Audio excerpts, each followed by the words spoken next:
বিসমিল্লাহির রহমানির রহিম। আসসালামু আলাইকুম। আমরা প্রত্যেকেই রিজিক নিয়ে খুব চিন্তা করি এবং খুব অশান্তিতে ভুগি। তো এই রিজিকের পেরেশানি দূর করতে যে ৭ টি আমল।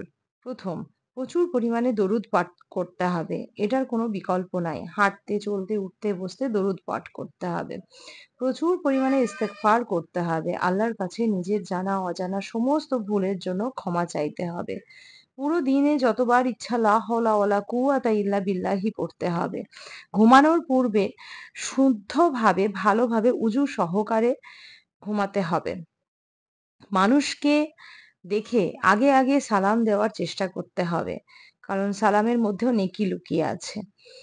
৬, অবশ্যই হালাল খাওয়া-দাওয়া করতে হবে। অর্থাৎ আপনাকে হারাম হালাল বেছে চলতে হবে।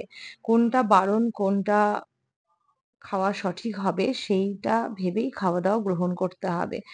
৭, অবশ্যই নামাজ কাজা না করা। নিজের জেনে শুনে।